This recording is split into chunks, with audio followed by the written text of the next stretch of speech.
apparently I'm supposed to start at the beginning then, which is where I was born, New Britain, Connecticut, which used to be known as the hardware city of the world, and where all the hardware factories were. Now I think there's mostly a interstate interchange.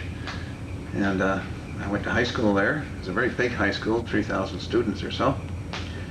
And I took chemistry and physics and Latin and French and German and all those things. And then I guess I decided I was interested in science and engineering, so I went to Worcester Tech and got my degree there in 1943. Got it on an advanced basis, of course, since the war was on. I signed up to take an Air Cadets training course in meteorology, and that lasted for 9 months, and that was more or less applied physical chemistry, so that was quite easy for me, and I enjoyed it quite a bit, and so I stayed in the Air Force until the end of the war. And after that I went back home and worked in the Fafnir Bearing Company in metallurgy for a little while. Decided to go to graduate school at Yale, and it was much easier to get into graduate school in those days. I just went down to New Haven and went to see Professor Dodge in chemical engineering, and he said, "Sure, come on down, I've got a fellowship for you, you can come." So I went down there, and of course he was an authority on thermodynamics, the author of a well-known textbook and so forth. And so I did my thesis in compressibility of mixtures of gases at 3,000 atmospheres. I learned a lot about strength of materials and thermodynamics, of course, and variable equation of state and non-ideal mixtures and all that sort of thing. Then when I finished my graduate program, I went to work at Purdue in 1949 as an assistant professor, and I kept on doing thermodynamics and that sort of thing. I worked a bit with Ed Cummings, who was at Purdue at the time, but I mostly worked by myself with my students. And as time went on, I got more interested in transport phenomena, and I started working with Myers there, and at the end of my stay at Purdue, that is around 1959, we started to write our book together, and we finished that in 1962 after I'd left Purdue. The last year or two that I was at Purdue, I guess I decided that I really would like to do a little bit of work in industry to see if I could actually do anything rather than just talk about it. So I was able to get a job at the Lummis Company in New York City, and I went there. I was supposed to be a sort of scientific attaché, and that was quite interesting. Pretty soon I was able to convince the vice president I was working for that they should do more research and development, so he put me in charge of that, and we developed a program for process research and development, and I hired a lot of people to work in the lab, chemists and also some engineers, to try to figure out whether the processes we were developing might be economically competitive. And that's when I started to be interested in catalysis. In particular, we developed a catalyst for the formaldehyde synthesis, starting from partial oxidation of methanol. We used the iron molybdenate catalyst, and we didn't know much about making catalysts, but we did discover that you had to mix the co-precipitated paste. We used a baseball bat for doing that, and just the right amount of mixing seemed to be very important as guess everybody knows now. So we worked on a number of other processes. And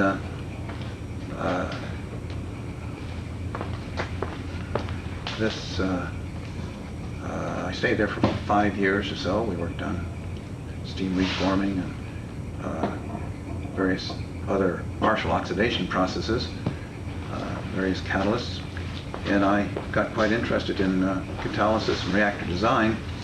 And so I guess my third or fourth career is catalysis after thermodynamics, transport phenomena, industrial research, finally catalysis. And I've been converted. I haven't done anything else from then on. That is, since about 1964, when I went back to the University of Connecticut. I've been there until I retired last year. At Connecticut, I looked around for things to do, and at first I did some sort of classical kinetic studies, but I was attracted by the work of Eigen on relaxation method, and then there was a recently published article by Tomorrow on using transient methods in catalysis, and I decided I could do it better than the way I thought he was doing it, so I decided to try to get some money, and I had to figure everything out. There was nobody else around to talk to very much, and so I finally got started in that field. I decided it would be good to use a well-mixed reactor, so I figured out how to make a little reactor with an impeller in it, which would recirculate the gases inside, and they would go through a fixed bed. And first published something on that in 1970 or so. I guess I presented it at a meeting, 68 or so, at just about the same time that Joe Burt started to talk about his reactor, which is very similar. Of course, his was a rather large thing, and mine was just about this big, 20 cc's, I think, was the volume.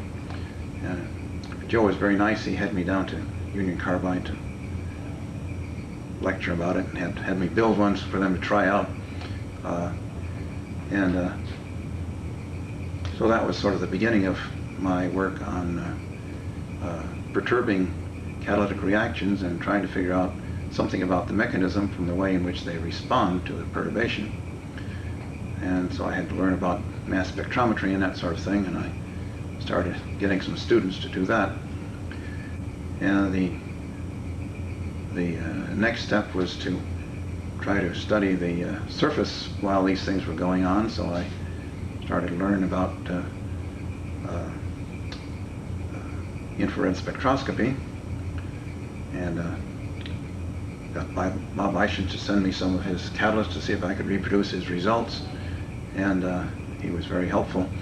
Of course, I never had a professor in catalysis the way I had Professor Dodge in thermodynamics, but soon after I got to the University of Connecticut, I had the opportunity to go back to Yale as a visiting lecturer, and I did that for about 5 years, and I was there at the time when all the people in catalysis arrived at Yale, that is Gary Haller and Nick Delgas, and John Butt was already there, and he was sort of converting towards catalysis from reaction engineering. And John Fenn, of course, who's in a very closely related field, was there also and is sort of using his molecular beam techniques. So I went down there for a couple of days a week for several years and learned a great deal from all those people, and from then on I've been absorbed by the fascinating subject of catalysis.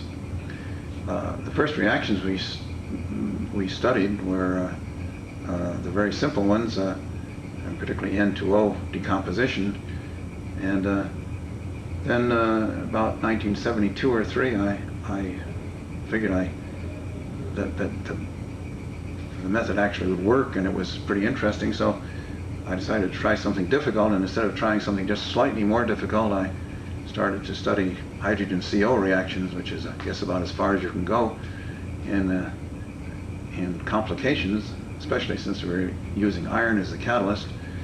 And having spent most of my career in engineering, I did everything backwards. I started on the commercial catalyst, and the more I studied it, the more I tried to simplify the catalyst to go towards the model catalysts.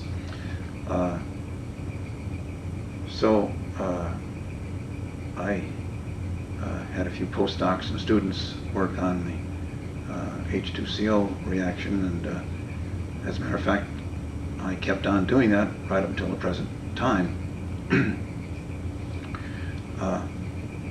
I was also interested in MOO3 catalysts, that was MOO3 was a component at least, and I had a few other students study that catalyst. I changed my course a little bit in that field after a sabbatic year with Professor Teixeira in Lyon. He is very involved in the preparation of catalysts, and so I learned a lot about that. As probably everybody knows, he had developed a system of making aerogel catalysts. That is basically done in the fluid phase above the critical conditions of methanol solvent that's used, for example. And he also had developed the so-called aerosol catalyst, that is, catalysts made in a flame reactor.